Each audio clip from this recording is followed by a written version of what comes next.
Shalom teman-teman semua, puji Tuhan pada kesempatan malam hari ini, aku masih bisa diberi kesempatan untuk menyampaikan sedikit dari firman Tuhan. Ya, mohon maaf ya teman-teman, kalau pada kesempatan hari ini kita tidak bisa renungan pagi, ya, tapi aku percaya kasih Kristus tetap menyinari kita dan selalu melindungi kita di dalam setiap kondisi kehidupan kita. Oke, sebelum kita mengawali renungan kita pada malam hari ini, mari kita berdoa terlebih dahulu. Allah Bapa yang berada dalam kerajaan surga, sungguh kami bersyukur ya Bapa, karena pada kesempatan hari ini kami masih boleh untuk meluangkan dan merenungkan sedikit dari firman-Mu. Berkati ya Bapa, kiranya Engkau selalu menyertai ya Bapa renungan kami pada malam hari ini. Kiranya Engkau Roh Kudus-Mu yang bekerja ya Bapa, Engkau yang urapi ya Bapa, agar apa yang hamba-Mu ini sampaikan itu berasal dari-Mu ya Bapa. Terima kasih ya Bapa, berfirmanlah kami siap mendengarkan. Amin. Oke, mungkin teman-teman sudah tahu semua lah ya, kita sebentar lagi memasuki hari-hari di mana Kristus lahir di dunia. Ya langsung aja lebih tepatnya Natal ya. Ya mungkin di gereja teman-teman atau mungkin di mana lah sudah banyak ya kalian maksudnya mengadakan ibadah Natal. Ya mungkin ada gereja juga, ada gereja teman-teman juga yang sudah mengadakan Natal. Ya di gerejaku juga sudah ada untuk anak-anak KPAR-nya sudah mengadakan Natal, dan mungkin juga di gereja teman yang lain mungkin pun juga sudah mengadakan Natal ya, karena kan juga mungkin kalian juga sudah mengikuti di gereja KMS mungkin, atau di gereja apa kemarin itu yang bapaknya Jerome Pauline itu jadi itu pendetanya itu, ya aku lupa lah, pokoknya kita akan pada masuki atau sudah merasakan suasana Natal lah ya di bulan-bulan Desember ini. Oke, jadi temaku pada intinya pada malam hari ini yaitu adalah anugerah keselamatan Allah. Oke, jadi Natal menjadi salah satu rencana dan bukti anugerah keselamatan Allah terhadap umat manusia. Dan bacaan kita pada hari ini bacaannya lumayan banyak ya, tapi sudah aku rangkum dari beberapa bacaan ini, ayat-ayat penting yang melandasi pembacaan firman Tuhan pada malam hari ini. Bacaan yang pertama terambil dari Lukas pasal yang kedua ayat yang ke-11. Hari ini telah lahir bagimu juru selamat, yaitu Kristus Tuhan di kota Daud. Amin. Oke, jadi teman-teman, kalau kita bisa merayakan Natal di tahun 2022 ini, itu semua karena kasih Tuhan yang teramat besar bagi kita semua. Ya, kita mengingat ya bahwa tahun-tahun sebelumnya selama perayaan Natal mungkin kondisinya mungkin agak memprihatinkan, tapi kasih Kristus tidak pernah memprihatinkan ya. Dan karena ada kasih Kristus itu kita akan menjadi sukacita. Ya, tapi ya kita tahu lah bahwa tahun-tahun sebelumnya karena kondisi pandemi akhirnya terjadi pembatasan atau bahkan mungkin tidak ada ibadah Natal secara onsite, jadi mungkin diadakan online atau mungkin ada pembatasan di gerejanya, dan mungkin rasanya itu tidak se apa ya, tidak se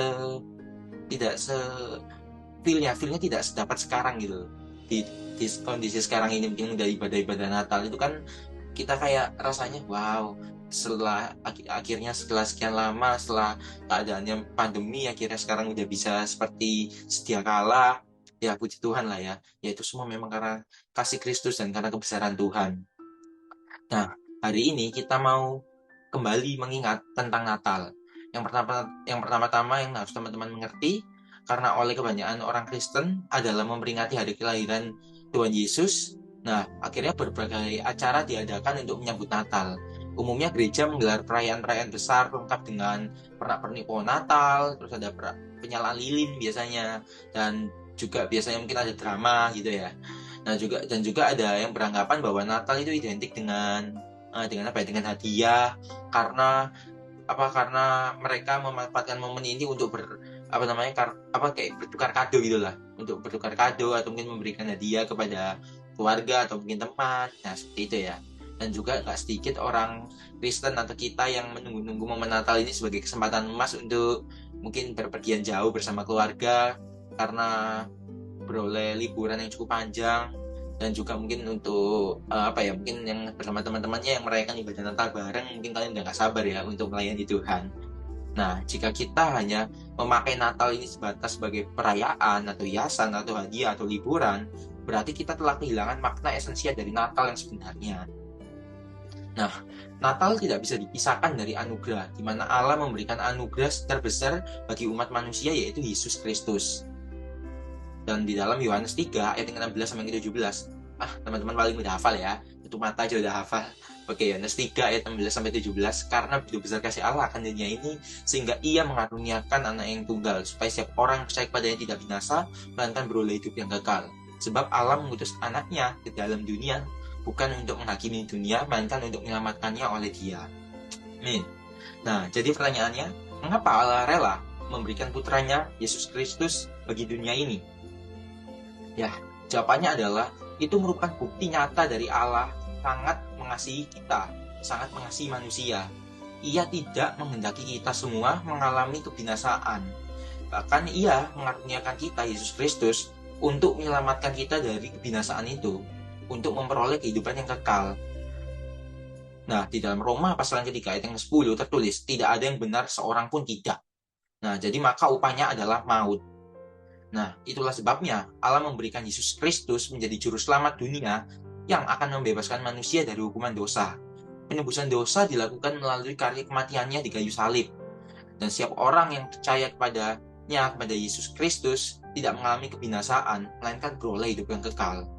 Dan di dalam Kisah Para Rasul pasal yang keempat ayat yang ke-12 tertulis, dan keselamatan tidak ada di dalam siapapun juga selain di dalam Dia, sebab di bawah kolong langit ini tidak ada nama lain yang diberikan kepada manusia yang olehnya kita dapat diselamatkan. Amin. Nah, teman-teman, di sini tertulis jelas bahwa Natal merupakan suatu anugerah dari Tuhan. Anugerah Allah mengaruniakan anaknya Yesus Kristus untuk menyelamatkan manusia dari dosa. Karena kematian Tuhan Yesus di kayu salib, manusia dapat terbebas dari dosa dan maut. Dan di dalam Kisah Para Rasul 4 yang 12 tadi juga tertulis bahwa keselamatan tidak ada di dalam siapapun juga selain di dalam Dia, selain di dalam Yesus Kristus. Nah, jadi Natal menjadi salah satu rencana dan bukti anugerah keselamatan Allah terhadap manusia. Dan inilah inti dari atau makna esensial Natal yang sebenarnya, bahwa bukti anugerah keselamatan Allah terhadap kita itu nyata.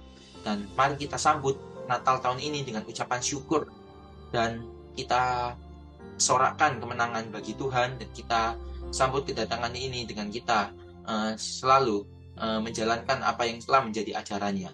Tuhan Yesus memberkati. Mari kita berdoa. Allah Bapa yang Maha Baik, sungguh kami bersyukur ya Bapa. Terima kasih ya Bapa atas kasih karunia yang telah Engkau berikan kepada kami ya Bapa.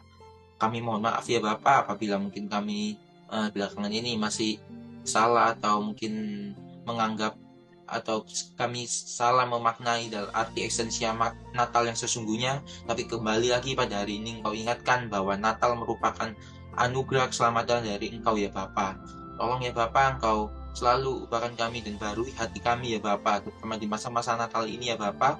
Kiranya Engkau sertai ya Bapa, dan kiranya Engkau selalu membarui hati kami ya Bapa. Mungkin kami yang sebelumnya kami selalu berbuat dosa atau berperilaku yang tidak seturut dengan kehendak-Mu ya Bapa. Tapi kami percaya Bapa, melalui Natal ini ataupun setelah Natal nanti untuk depannya, kami menyadari semua dosa kami, dan kami sadar bahwa Engkau sangat mengasihi kami ya Bapa, dan Engkau telah mengaruniakan kami untuk karya penebusan-Mu ya Bapa, untuk menghapuskan dosa-dosa kami.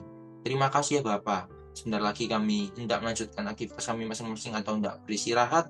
Kiranya Engkau selalu menyertai kami ya Bapa, untuk kami dapat melaksanakan setiap apa yang kami lakukan ini agar sesuai dengan kehendak-Mu ya Bapa.